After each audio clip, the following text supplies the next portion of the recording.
जय श्री ओम नमः सिद्धेभ्यः। जय श्री महावीराय नमः। जय श्री परम्पराचार्य गुरुवे नमः। जय श्री उमा स्वामी गुरुवे नमः। जय श्री शांति सागर गुरुवे नमः। जय श्री विद्यानंद गुरुवे नमः। मोक्ष मार्गस्य नेतारं वेत्तारं कर्मभूभृतां ज्ञातारं विश्वतत्त्वानां वन्दे तद्गुणलब्धे। मंगलं भगवान् वीरो मंगलं गौतमो गणी मंगलं कुन्दकुन्धार्यो जैन धर्मोस्तु मंगलम्। तत्वार सूत्र परम मांगलिक ग्रंथ है। आचार्य कुंद के पट्टशिष्य आचार्य उमा स्वामी द्वारा यह विक्रम की प्रथम शताब्दी में लिखा गया है। संस्कृत इसकी भाषा है, सूत्रात्मक इसकी शैली है। 10 अध्यायों में विभाजित है। 7 तत्वों का इसमें वर्णन है। देखा जाए तो जिनागम का अर्थात भगवान महावीर स्वामी की जो वाणी है उसका जो सार है, संक्षेप है, एसेंस है, निचोड़ है, वो इस तत्वार सूत्र में मिलता है। भाषा इसकी प्रौढ़ भले है लेकिन इसको समझते हैं तो हमें अच्छी तरह से समझ में जैन सिद्धांत के बारे में आ जाता है।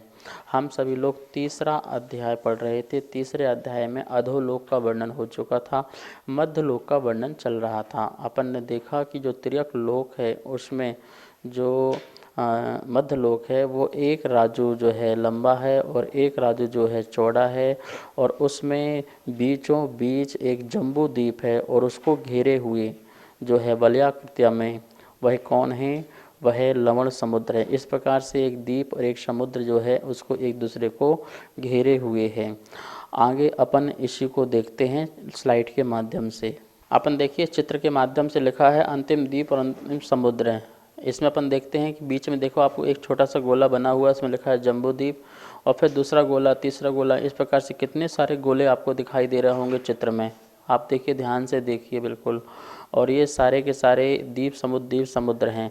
साइड में एक चित्र बना होगा जो अंतिम द्वीप और समुद्र का बना हुआ है। जो बीच में बना हुआ है वह स्वयंभू रमण द्वीप है, ठीक है ना।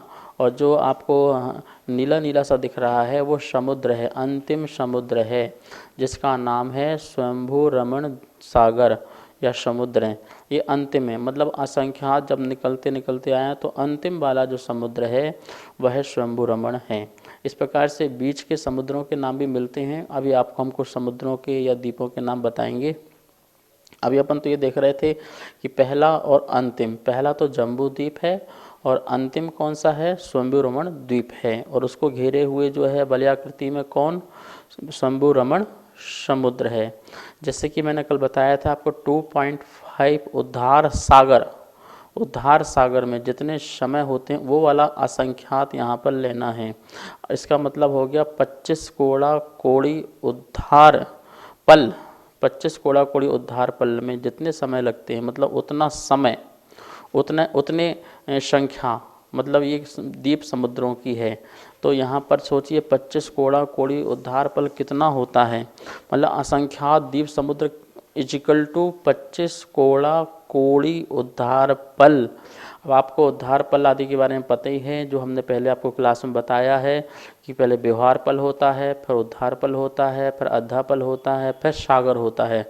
अपन ने सागर तो देख लिया, कौन सा सागर लेना है, 2.5 उद्धार सागर लेना है। और एक जो सागर होता है वो 10 कोड़ा कोड़ी पल का होता है। 10 कोड़ा कोड़ी जो उद्धार पल है उसका होता है एक सागर होता है।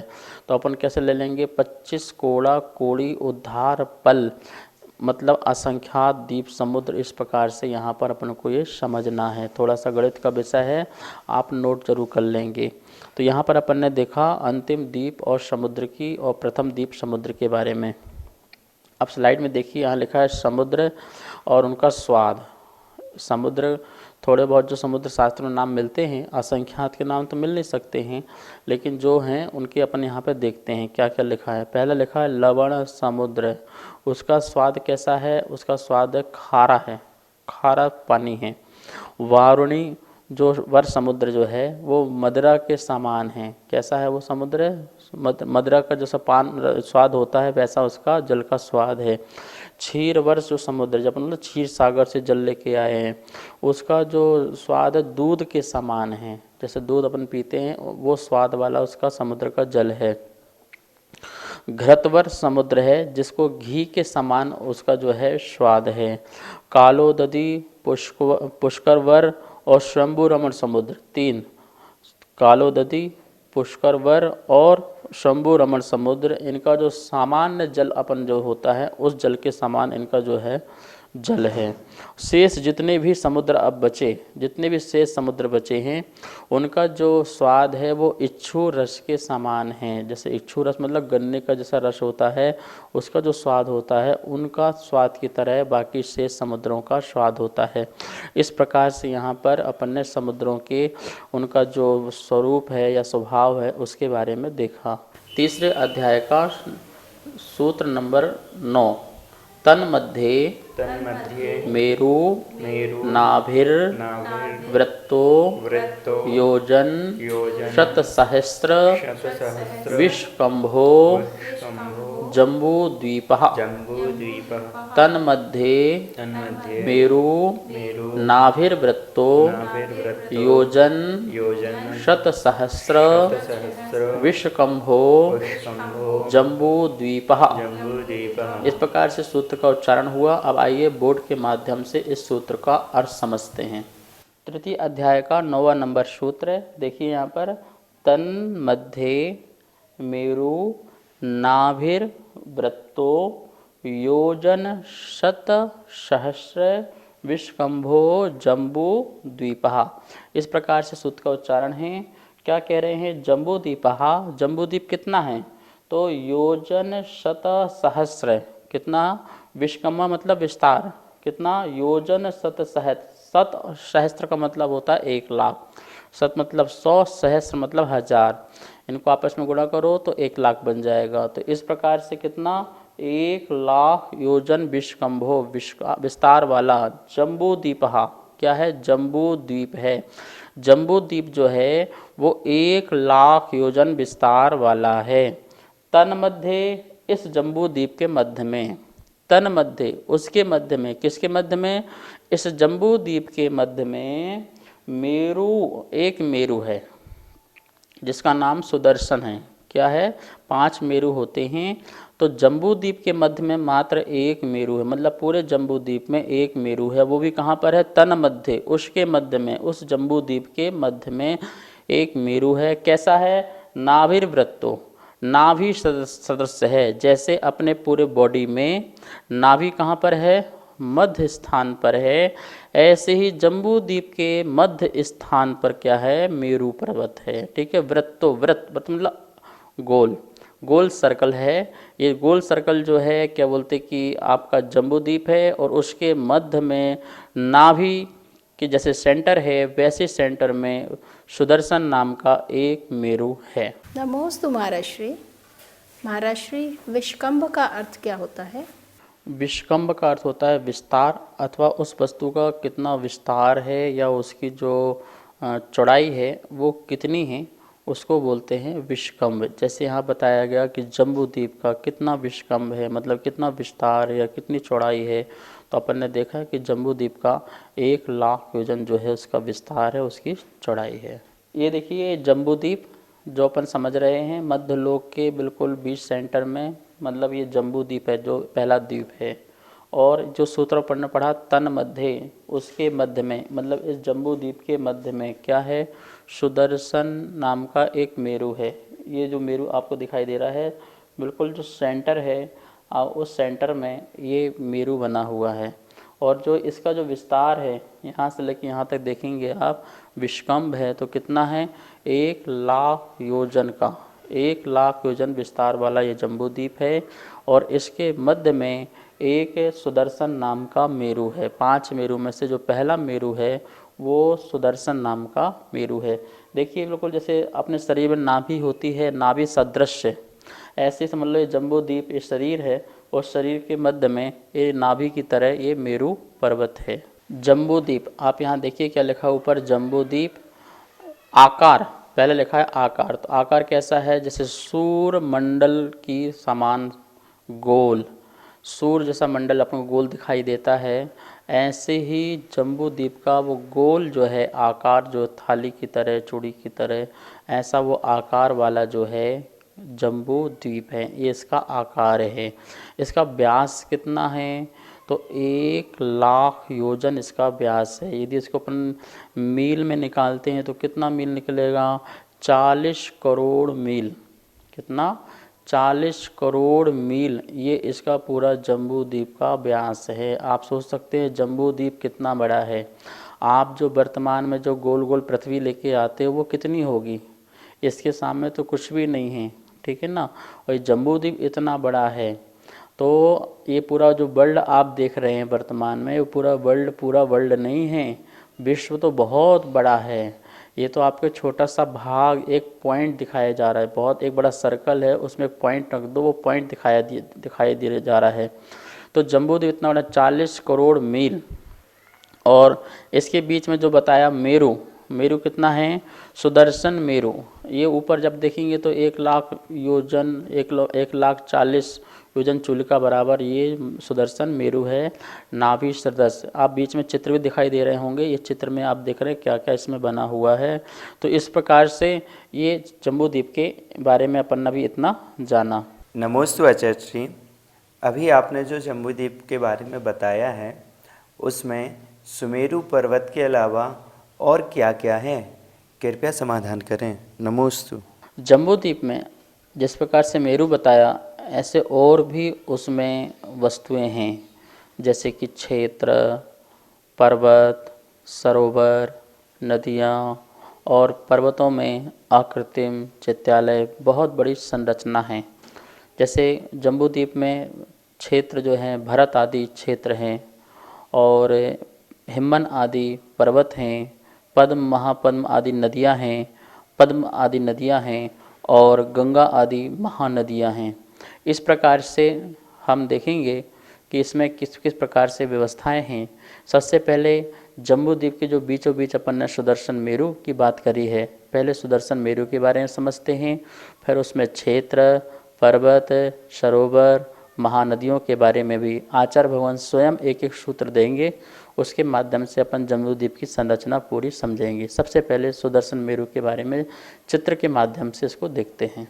सुदर्शन मेरू जो जम्बूद्वीप के बीचों बीच में बना हुआ है, अब इसकी संरचना अपन देखते हैं यहाँ पर कि जो सुदर्शन जो मेरू है, ये ज़मीन में, ये जो चित्रा पृथ्वी है, ये कौन सी पृथ्वी है? ये चित्रा पृथ्वी है। जो अपन ने रत्न प्रभा पृथ्वी पढ़ी थी, उसके अपन ने जो 16 भाग किए थे, जो ऊपर वाला जो भाग है वो चित्रा पृथ्वी है।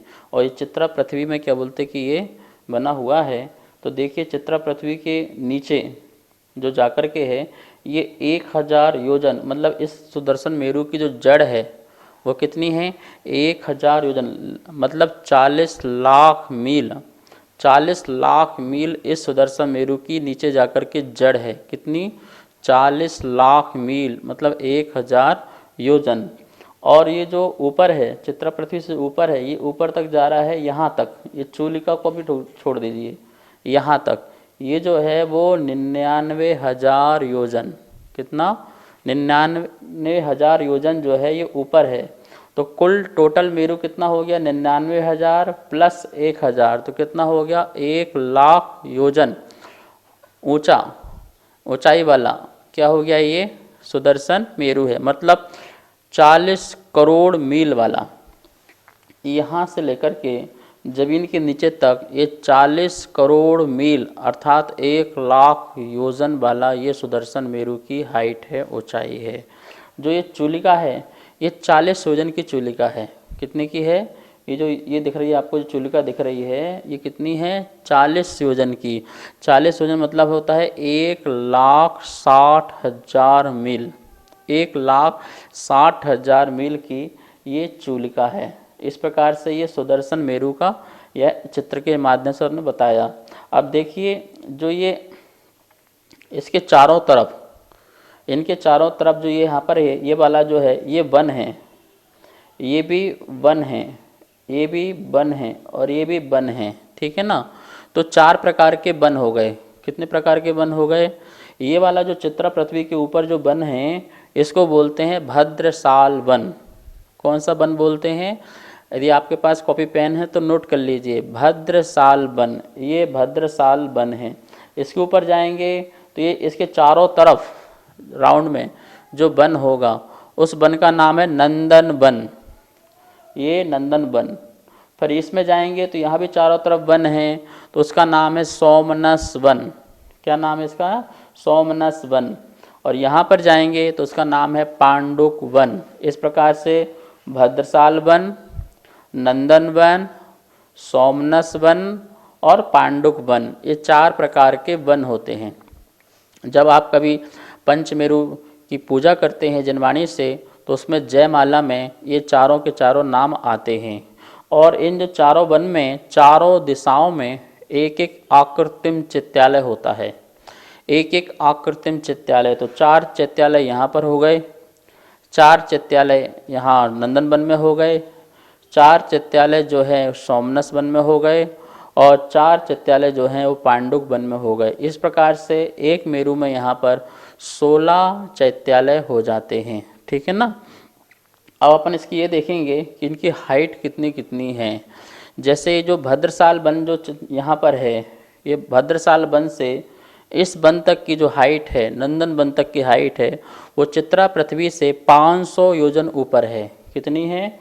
यहाँ से देखिए, अब यहाँ से देखेंगे तो यहाँ तक की जो इसकी हाइट है, ऊंचाई है, वो कितनी है? 500 योजन है। यहाँ से देखिए, नाप लगा लीजिए आप क्रॉस, 500 योजन है। ठीक है। और नंदन वन से सोमनस वन तक अपन जाएंगे तो वहाँ पर जो है 65,500 योजन, साढ़े मतलब कि 62,500 योजन जो है ऊपर जा कर के है। कहाँ से? इस वन से। कौन से वन से? नंदन वन से सोमनाथ वन तक कितना है?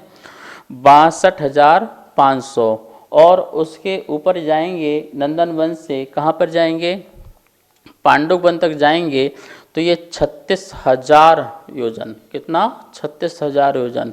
इन सबको अपन टोटल कर देंगे तो जो अपना माप है वो पूरा माप निकल करके आ जाएगा 99,000 योजन और 40 योजन की चूलिका। इस प्रकार से यहाँ से 500, यहाँ से 62,500, यहाँ से 36,000, इस प्रकार से, और नीचे ज़मीन में 1,000, पूरा टोटल कर देंगे तो 1,00,000 योजन वाला यह सुदर्शन मेरु हो जाता है। और चारों दिशाओं के हर वन में आकृतिम एक एक चित्यालय होता है। इस प्रकार से सुदर्शन मेरु यह कहाँ पर है? यह रचना जम्बू द्वीप के, इसलिए जैसे जम्बू द्वीप है तो जम्बू द्वीप के जस्ट बीचों बीच यह एक रचना है सुदर्शन मेरु की। एक बार इसको स्लाइड के माध्यम देख लेंगे और आप नोट कर लेंगे। सुदर्शन मेरु कुल ऊंचाई कितनी लिखी है? 1,00,000 योजन और 40 योजन। 1,00,000 योजन और 40 योजन। इस प्रकार से इसकी जो ऊंचाई है, चूलिका देखिए आपने 40 योजन की है, जिसमें लिखा 1,60,000 मील लिखा हुआ है। और जड़ इसकी जो है मेरु की वो 1,000 योजन है, 40 लाख मील है। और मेरु की जो ऊंचाई है टोटल चित्रा पृथ्वी से चूलिका के पहले पहले तक वो 99,000 योजन है। इस प्रकार से अपने ये देखा। और आगे ये लिखे हैं भद्रसाल वन, नंदन वन, सोमनस वन और पांडुक वन। सबसे नीचे जो है भद्रसाल वन है, फिर नंदन वन है, फिर सोमनस वन है और फिर पांडुक वन है। और इनकी ऊंचाई भी लिखी हुई है कितना कितना, जो मैंने आपको पहले बताया कि जो चित्रा पृथ्वी से जो भद्रसाल वन के ऊपर जाकर नंदन वन है वो 500 योजन की ऊंचाई पर है। और नंदन वन से सोमनस जो वन है वह जो है कितना? 62,500 योजन। ठीक है ना। मतलब नंदन वन से जाइए सोमनस वन तक तो कितना? इतना हाइट है। और सोमनस वन से पांडुक वन तक जाएंगे तो वो 36,000 योजन है। इस प्रकार से यहाँ पर ये अपन ने ये सुदर्शन मेरु के बारे में देखा। नमोस्तु आचार्य श्री। इस द्वीप को जम्बू द्वीप क्यों कहते हैं? जम्बू वृक्ष के कारण इस द्वीप का नाम जम्बू द्वीप पड़ा हुआ है। यह जम्बू नाम का जो वृक्ष है वह उत्तर कुरु की पश्चिम दिशा में है। अभी जब अपन पढ़ेंगे जम्बू द्वीप की संरचना में तो उसमें बीच में जो विधेय क्षेत्र आएगा उसमें जो उत्तर कुरु होगा उसकी पश्चिम दिशा में ये जम्बू वृक्ष है जो हरित मणिमय है। हरित मतलब जो से पन्ना होता है उस पन्ने के कलर की भांति यह वृक्ष है जो पृथ्वी का एक है और स्थिर स्कंद वाला है, अस्थिर नहीं है, ये स्थिर स्कंद वाला है और पृथ्वी कायक है। ये जो वृक्ष आपके पेड़ पौधे वनस्पति काय वाला नहीं है, पृथ्वी कायक है और इसकी 4 शाखाएं होती हैं। एक शाखा जो उत्तर दिशा की ओर है उस शाखा में जिन भवन होता है, एक चित्तालय होता है। बाकी जो 3 शाखाएं हैं उन 3 शाखाओं में वेंतरों के जो निवास स्थान होते हैं, भवन होते हैं। और इस जम्बू जो वृक्ष है इसके और भी परिवार वृक्ष होते हैं पृथ्वी काय के। वो कितने होते हैं? 1,40,120, 1,40,120 और इसके वृक्ष परिवार होते हैं। तो इस प्रकार से अपन ने देखा कि जम्बू द्वीप के जो बीच जो महाविदेह है उस महाविदेह में भी उत्तर कुरु में जो पश्चिम दिशा में है उसमें जो एक जम्बू नाम का वृक्ष है, उस जम्बू नाम के वृक्ष से इसका द्वीप का नाम, इस द्वीप में रहने वाले पेड़ पौधे और नदियां हैं, सब कुछ हैं। जो द्वीप मतलब जहाँ पर लोग भी रहें, पेड़ भी हो, पहाड़ भी हो, नदियाँ भी हों, रचनाएं भी हों, ये सब कुछ रचना द्वीप में होती है और इसलिए इसका नाम जो है वो जम्बू द्वीप पड़ा हुआ है। ठीक है ना, ध्यान रखना। ये वृक्ष सामान्य वनस्पति का ही वृक्ष नहीं होता है, ये पृथ्वी काय का ही वृक्ष है। जैसे आप लोग आजकल सीमेंट के वृक्ष बना लेते हैं, घर में कलर कर लेते हैं, वृक्ष दिखाई देता है, ऐसे ही वो पृथ्वी कायिक है। पृथ्वी कायिक मतलब जीव सहित ही है, जीव रहित नहीं है। पृथ्वी काय नहीं है, पृथ्वी कायिक ही है, पर फिर भी वह स्थिर है, अस्थिर स्कंद वाला नहीं है। अर्थात वो सदा रहेगा, सदा था है और सदा ही रहने वाला है। इस प्रकार से जम्बू वृक्ष के कारण इस द्वीप का नाम जम्बू द्वीप पड़ा है। इस प्रकार से आज अपन ने जम्बू द्वीप का विस्तार, उसमें मध्य में जो सुदर्शन मेरु आदि हैं उसकी संरचना के बारे में जाना। शेष विषय को अपन कल जानेंगे कि जम्बू द्वीप में और क्या क्या क्षेत्र, पर्वत, नदी आदि पाई जाती हैं। अब यह आज की क्लास यहाँ संपन्न करते हैं। हम सब लोग चिन्वाणी स्तुति करते हैं। जावाणी के ज्ञान से सूझे लोकालो, सो वाणी मस्तक धरूं सदा देत हों धो। हे जिन वाणी भारती तो हे जपो दिन रैन, जो तेरा शरणा धरे सो पावे सुख चैन। सभी को बहुत बहुत मंगल आशीर्वाद। जय जिनेन्द्र। जैसा कि आप सभी यहाँ पर देख रहे हैं, आचार्य श्री के द्वारा जैन पाठशाला में तत्वार्थ सूत्र का सरलीकरण करके चित्रों और स्लाइडों के माध्यम से जो अध्ययन कराया जा रहा है, उसी अध्ययन का यहाँ पर चित्रों स्लाइडों के माध्यम के साथ में यह पुस्तक यहाँ पर प्रिंट होकर के प्रथम अध्याय की पुस्तक हमारे पास में आ चुकी है। जो भी महानुभाव इस पुस्तक को मंगवाना चाहते हैं, नीचे दिए गए नंबर पर आप संपर्क कर सकते हैं। एवं यदि कोई महानुभाव अगले अध्याय, द्वितीय, तृतीय आदि अध्यायों की यदि पुस्तक छपवाना चाहते हैं, उनके भाव बन रहे हैं, तो भी नीचे दिए गए नंबरों पर संपर्क कर सकते हैं।